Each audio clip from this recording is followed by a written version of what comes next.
Sir అయితే ఇక మీ దృష్టిలో బీజేపీ కొత్త ఎంపీ ఫేస్ ఎవరు కాబోతున్నారు, దట్టు మోడీ వారసులు ఎవరు కాబోతున్నారు మీరు అనుకుంటున్నారు? ఎస్ అండి, కొత్త BJP new face, new PM face ఎవరు ఉండబోతున్నారు? ఎందుకంటే మోడీ గారికి ఇప్పటికే 12 సంవత్సరాల అధికారంలో ఉండడం, ఇంకొక 3 సంవత్సరాలు ఆయన అధికారంలో ఉండే అవకాశం ఉంది.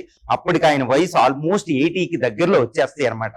అంటే 78 దాటేసి 79, 80 సంవత్సరాల దగ్గరలో ఉన్న ఒక కురువృద్ధుడిగా తయారవుతారు. అఫ్ కోర్స్ ఆయన హెల్త్ బాగుంది, కానీ అంతకాలం ఉంటే వ్యతిరేకత వస్తుంది. కాబట్టి ఇటు బీజేపీకి మాతృ సంస్థలైన ఆర్ఎస్ఎస్, సంఘ పరివార్, విహెచ్పి, ఆర్ఎస్ఎస్, ఇంకా బజరంగ్ దళ్, ఇవన్నీ ఏంటంటే ఒక కొత్త న్యూ ఫేస్ ని వచ్చే ఎన్నికల్లో మనకి డిక్లేర్ చేసే అవకాశాలు ఇక్కడ పుష్కలంగా కనిపిస్తున్నాయి. ఆ విధంగా పావులు కూడా కదుపుతున్నారు. ఇప్పటికే బీజేపీకి ఒక యంగెస్ట్ అధ్యక్షుడిని నితిన్ తీసుకురావడం జరిగింది.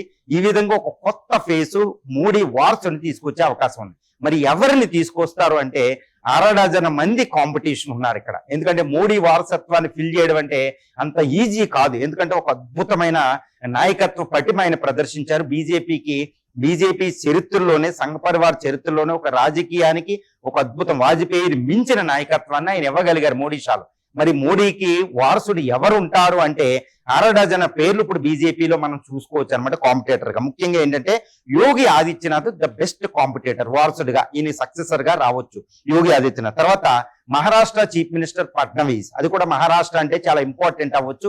ఇటు సౌత్ కి దగ్గరలో ఉండడం వల్ల సౌత్ ని కూడా రిప్రజెంటేషన్ చేసినట్టు అవుద్ది. తర్వాత హేమంత్ బిశ్వాస్ అస్సాంలో 3వసారి చీఫ్ మినిస్టర్ అయిన ఆయన కూడా ఎక్కువ కాలం ఉండే అవకాశం ఉంది. కాబట్టి ఆయన కూడా ద బెస్ట్ కాంపిటేటర్ గా మనం చూడొచ్చు అనమాట. హిందూ ఫేస్ కూడా ఆయన ఉంటది. తర్వాత రాజ్నాథ్ సింగ్ ని కూడా మనం కాదనలేం, ఎందుకంటే UP is a very crucial. కొంచెం వృద్ధుడైన రాజ్నాథ్ సింగ్ ఇంకొకసారి ప్రధానిగా స్వీకరించడానికి కావాల్సిన వయసు, దృఢత్వం, హెల్త్ అన్ని ఉన్నాయి. తర్వాత జాట్ కి వర్గానికి చెందడం వల్ల ఇంకా నార్త్ ఇండియాలో తిరుగులేని నేత అవ్వచ్చు. ఆయన కూడా బెస్ట్ కాంపిటేటర్ 4. ఇక 5వది ఏంటంటే గడ్కారీ. ఈ గడ్కారీ నాగపూర్కి చెందిన ప్రాంతానికి చెందిన వ్యక్తి అవ్వడం వల్ల, తర్వాత చాలా కీలక పాత్ర ప్రభుత్వంలో ఉండడం, తర్వాత ఆర్ఎస్ఎస్ కి స్వయంగా చాలా దగ్గర సంబంధాలు ఆయనకు ఉన్నాయన్నమాట. అది నాగపూర్ ఆర్ఎస్ఎస్ హెడ్ క్వార్టర్. కాబట్టి ఆయనకి నితిన్ గడ్కరీ, అది మహారాష్ట్ర నుంచి. కాబట్టి ఆయన్ని కూడా ద బెస్ట్ కాంపిటేటర్ గా మనం చూడొచ్చు అనమాట. తర్వాత ఠాకూర్, హిమాచల్ ప్రదేశ్ నుంచి యంగెస్ట్ లీడర్ ఉంటారు. ఆయన కూడా మోడీ ఉన్న టైం నుంచి ఉంటారు. అలా కొత్త ఫేస్ ని తీసుకొచ్చి యంగ్ కాబట్టి 2 దశాబ్దాల పాటు ఆయన ఉండే అవకాశం ఉంది. కాబట్టి అలాంటి కొత్త ఫేస్ ని సడన్ గా సెన్సేషనల్ గా తీసుకొచ్చిన ఆశ్చర్యం లేదనమాట. ఈ విధంగా 6 ప్రధానంగా నాకు తెలిసినంత వరకు మోడీకి వారసుడిగా ప్రకటించే అవకాశం ఉంది 6లో. కానీ నాకు తెలిసినంత వరకు యోగి ఆదిత్యనాథ్కి ప్రథమ ప్రాధాన్యత ఉండే అవకాశం ఉంది. ఎందుకంటే యూపీ చీఫ్ మినిస్టర్ గా ఆయన్ని తీర్చిదిద్దుతున్న విధానం, ఒక మీడియాలో ముందే, ఒక ప్రైమ్ మినిస్టర్ అవ్వబోయే ముందే ఒక ప్రైమ్ మినిస్టర్ ఉండవలసిన లక్షణాలన్నీ ఆయనలో పెంపొందిస్తూ ఉంటారన్నమాట, ఇన్కల్కేట్ చేస్తూ ఉంటారు. ఆ లక్షణాలు ఆయనలో ఉన్న విదేశీ పర్యటనలు ఏంటి, యూపీని ఒక మోడల్ ఆఫ్ డెవలప్మెంట్ గా చూపించడం. ఇప్పుడు జిఎస్టిపిలో 3వ స్థానంలో ఉంది. మహారాష్ట్ర, తమిళనాడు, యూపీ ఇప్పుడు ఏంటంటే 3వ ప్లేస్ లో ఉంటుంది జిఎస్టిపి క్వాంటం పరంగా. అభివృద్ధి పదం, ఈ బుల్డోజర్ రాజకీయాలు, ఇన్స్టాంట్ జడ్జిమెంట్లు ఇవ్వడం, తర్వాత ఈయన వస్తే ఎంత బాగుంటది. ఒక హిందూ ప్రతినిధి, ఒక సన్యాసి, ఫ్యామిలీ లేదు, బ్రహ్మచారి అనమాట. ఎందుకంటే బీజేపీలో ఆర్ఎస్ఎస్ ఎవరికి నాయకత్వం ఇస్తుంది అనేది ఒక చాలా జాగ్రత్తగా గమనించాలి. వాజ్పేయి ఫస్ట్ నేత బీజేపీ అధికారంలోకి వచ్చారు, ప్రధాని 6 సంవత్సరాలు చేశారు. ఆయన ఒక బ్రహ్మచారి. తర్వాత వచ్చిన మోడీ గారు కూడా ఆల్మోస్ట్ బ్రహ్మచారే, పెళ్ళైనా ఆయన ఫ్యామిలీని పక్కన పెట్టి దేశ సేవకు వచ్చిన వ్యక్తే. కాబట్టి ఆయన కూడా బ్రహ్మచారే. అంటే బీజేపీ ఆర్ఎస్ఎస్ ఏంటంటే బ్రహ్మచారికే మళ్ళీ ప్రధానమంత్రి పదవి ఇచ్చే అవకాశం ఉందనేది మనకు అర్థమైపోతుంది అక్కడ.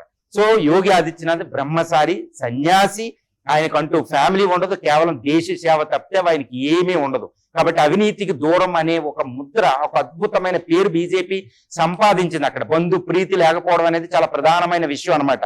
కాబట్టి యోగి ఆదిత్యనాథ్కి ప్రధాన అవకాశం ఉంది. 50 సంవత్సరాల్లో ఆయన ఉన్నారు, ఆల్మోస్ట్ 54, 53. అంటే వచ్చే 3 డికేడ్స్ బీజేపీని ఆయన ముందుండి నడిపించే అవకాశం ఉంది. తర్వాత హిందూ నేత, హిందూ ఓట్ బ్యాంక్ పోలరైజేషన్ అనేది బీజేపీ లక్ష్యం అనమాట. ఆల్మోస్ట్ 80% ఉన్న హిందూ నేతకే ఓటేస్తే ఇప్పుడు బీజేపీ శాశ్వతంగా అధికారంలో ఉంటుంది. మరి ఆ మెసేజ్ ఇప్పటికీ పోలరైజేషన్ కంప్లీట్ కాలే, ఇంకా సెక్యులర్ అనే ఓట్ బ్యాంక్ ఎక్కువ ఉంది. కాబట్టి ఇటు యోగి ఆదిత్యనాథ్ వస్తే దాన్ని స్ట్రాంగ్ చేయొచ్చు అనమాట. కాబట్టి యోగి ఆదిత్యనాథ్కే పూర్తి అవకాశం ఉంది మోడీ వారసుడిగా అయ్యే అవకాశం అని ప్రస్తుత డైనమిక్స్ ఆఫ్ ది ఇప్పుడు బీజేపీ ఆర్ఎస్ఎస్ వీళ్ళ మైండ్ సెట్ తర్వాత ఇప్పుడున్న పాలిటిక్స్ అన్ని యూపీలో అయిన సారథ్యం అన్ని గమనిస్తే ఈ 6 మోడీ వారసత్వాన్ని పోటీ పడిన యోగి ఆదిత్యనాథ్కే ఎక్కువ ఉండే అవకాశం ఉంది. It's my assessment.